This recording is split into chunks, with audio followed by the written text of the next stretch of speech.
వి gold trusted gold buyers తాకట్టులో ఉన్న బంగారాన్ని విడిపించి ఈ రోజు ఉన్న మార్కెట్ ధరకే కొనబడును. మరిన్ని వివరాలకు సంప్రదించండి 77107720.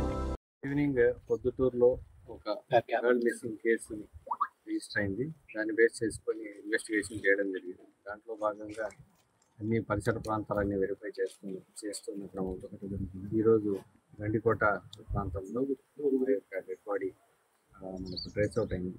దాంట్లో భాగంగా ఈరోజు ఫర్దర్ దాన్ని పోస్ట్ మార్టం చేయడం జరుగుతుంది. ఫర్దర్ ఏవైనా మృతి గల కారణాలు ఇంకా మనకు తెలియదు. మృతి గల కారణాలు ఏంటి, దాని వెనక ఉన్నటువంటి విషయాలు ఏంటి ఫర్దర్ ఇన్వెస్టిగేషన్లో మనకు క్లారిటీ వస్తుంది. కాబట్టి మా పోలీస్ సిబ్బంది కూడా ఇన్వెస్టిగేషన్ కంటిన్యూ చేస్తూ ఉంటారు. ఏవైనా విషయాలు ఏమైనా ఉంటే మళ్ళీ further course of during course of investigation తెలియచేయట్లేదు. ఈరోజు జరిగిన సంఘటన చూస్తే చాలా బాధాకరం. మనం చాలా సందర్భాల్లో కూడా రాష్ట్ర వ్యాప్తంగా ఇలాంటి సంఘటనలు అన్నీ కూడా మహిళలపై ఎక్కువ అత్యాచారం జరగడం, హత్యలు జరగడం ఇవన్నీ మనం చూస్తూ ఉన్నాం. ఎవరైనా కూడా ఒక ఆడబిడ్డ క్షేమంగా కాలేజీలకు పోయిన గీతం జూనియర్ కాలేజీలో అమ్మాయి ఇంటర్ ఫస్ట్ ఇయర్ చదువుతూ ఉంది, సెకండ్ ఇయర్ చదువుతూ ఉంది. అమ్మాయి పేరు వైష్ణవి. అమ్మాయి ఊరు అండదుర్తి అయితే ప్రొద్దుటూరులో వాళ్ళ నాన్న అందుకు కాపురం, కొండయ్య గారు అందుకు కాపురం ఉంటున్నారు. వాళ్ళ పెదనాయన, వాళ్ళ తమ్ముడు, వాళ్ళ అన్న కూడా ఇక్కడే ఉన్నారు.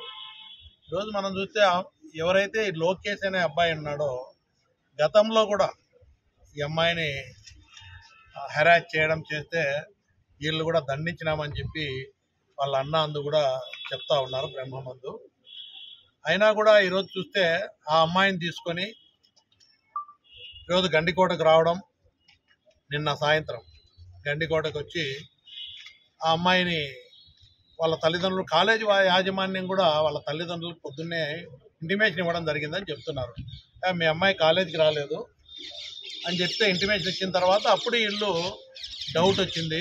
ఎందుకంటే ఇంతకుముందు లోకేష్ అనే అబ్బాయి ఎవరైతే ఉన్నారో హెరాస్ చేస్తున్నాడనే ఆలోచనతో దండించినా కూడా అదే విధంగా ఎండబడుతున్నాడని చెప్పి వీళ్ళు చెప్తా ఉన్నారు. ఇతనే తీసుకుపోయింటాడనే అనుమానంతో వాళ్ళందరూ కూడా వెతకడం ప్రారంభించారు. సాయంత్రం గండికోటకు రావడం, తర్వాత పోలీసులు కంప్లైంట్ ఇచ్చిన తర్వాత వాళ్ళకు కూడా ఎక్కడ వెళ్ళారో ఎవరికి తెలియదు. కానీ ఒక అందాజుగా ఇక్కడికి వచ్చింటారు, వాళ్ళ ఫ్రెండ్ ఎవరో గండికోటకు వినారని అమ్మాయి ఫ్రెండ్ చెప్పినారని చెప్పి ఇక్కడ కూడా వెతకడం జరిగింది. నిన్న నైట్ ట్రేస్ అవుట్ కాలేదు.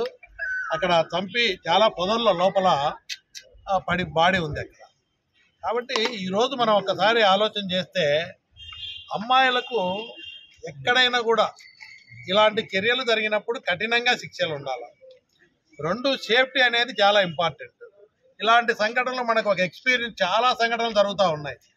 ఈ సంఘటనలు జరిగినప్పుడు దీని మీద ఎక్స్పీరియన్స్ మీద డిపార్ట్మెంట్ కానీ ప్రభుత్వం కానీ ప్రత్యేకంగా ఒక నిఘా ఏర్పాటు చేసి కాలేజీల దగ్గర కానీ, అదేవిధంగా కాలేజీలు ఎక్కడైనా ఇలాంటి సంఘటనలు జరుగుతున్నాయా, అదేవిధంగా హెరాస్మెంట్ జరుగుతున్నాయా, అదేవిధంగా కొంతమంది ఎట్లున్నారని చెప్తే అమ్మాయిలను వాళ్ళు బ్లాక్మెయిల్ చేసే విధంగా, బ్లాక్మెయిల్ చేస్తూ కూడా ఒకసారి పరిచయం అయితే బ్లాక్మెయిల్ చేసి అమ్మాయిలను వాళ్ళు లోపరుచుకునే విధంగా కూడా ఈ కార్యక్రమాలు జరుగుతున్నాయని తెలుస్తూ ఉన్నాయి. ఏది ఏమైనప్పటికీ కూడా ఇలాంటి సంఘటనలు చాలా మళ్ళీ ఎక్కడ కూడా ఇలాంటి సంఘటనలు జరగకుండా రాష్ట్రంలో చాలా జరుగుతూ ఉన్నాయి. ఇలాంటి సంఘటనలు ఏ మహిళ కూడా, ఏ తల్లి కూడా ఇలాంటి క్షోభకు గురి కాకుండా, ఏ తల్లి కూడా దాని పిల్లలు బయటికి పోయినప్పుడు మళ్ళీ స్వేచ్ఛగా కాలేజ్ నుంచి కానీ ఎక్కడైనా బయట ప్రదేశాలకు పోయి స్వేచ్ఛగా ఇంటికి వచ్చే విధంగా, ఎక్కడైనా తప్పు జరిగినప్పుడు సీరియస్గా యాక్షన్ తీసుకొని కఠినంగా శిక్షలు ఉండే విధంగా ఇలాంటివన్నీ కూడా చర్యలు తీసుకోవాలా. నేను పోలీస్ డిపార్ట్మెంట్ వారిని కూడా అడిగాము. పోస్ట్ మార్టం జరుగుతూ ఉంది. ఇంకా దానికి సంబంధించిన వివరాలన్నీ కూడా పూర్తి సమాచారం డిపార్ట్మెంట్ వాళ్ళు కూడా సేకరిస్తూ ఉన్నారు. దీంట్లో ఒకరే ఉన్నారా, ఇంకెవరన్నా ఇన్వాల్వ్ అయినారా, ఎంతమంది ఇన్వాల్వ్ అయినారు అనే దాని మీద వీళ్ళందరూ కూడా డిపార్ట్మెంట్ కూడా ఇన్వెస్టిగేషన్ చట్టపరంగా గట్టిగా చేస్తామని చెప్తున్నారు. నేను ప్రభుత్వాన్ని కోరుతా ఉన్నా, జిల్లా ఎస్పీ గారిని కోరుతున్నా, స్థానిక ఇన్వెస్టిగేషన్ అధికారులను కూడా ఇలాంటి సంఘటనలు అమ్మాయిల మీద కానీ మహిళల మీద ఏదైనా అఘాయిత్యాలు జరిగినప్పుడు బ్లాక్మెయిల్ చేయడం కానీ, మోసం చేసి కానీ, ఉద్దేశపూర్వకంగా అమాయకమైనటువంటి మైనర్ బాలికల మీద కూడా చాలా సంఘటనలు జరుగుతూ ఉన్నాయి. మనం లాస్ట్ టైం ఒక్కసారి జరిగితే కనీసం చిన్న పాప మీద మన జరిగిన సంఘటన చూస్తే చిన్న 3 ఏళ్ల పాప మీద అత్యాయత్నం చేసి చంపిన విధానం చూసి ఇదే హాస్పిటల్లో మనం ఇక్కడికి రావడం జరిగింది. చూసాం వాళ్ళ తల్లి ఎంత బాధపడతా ఉందో. మత్తు మైకంలో మద్యం తాగి ఆయన కిరాతకంగా చిన్న పాప మీద చేసిన సంఘటన. తెలుగులో న్యూస్ కి ఫాస్టెస్ట్ యాప్ ఇప్పుడు టోటల్లీ న్యూ అవతార్లో జస్ట్ 5 సెకండ్స్ లో కంప్లీట్ న్యూస్. సోషల్ మీడియాలో ట్రెండ్స్ కి one stop solution. Live TV app voice search option తో ఇప్పుడే డౌన్లోడ్ చేయండి లేదా అప్డేట్ అయిపోండి. యాప్ లింక్ డిస్క్రిప్షన్ లో ఉంది.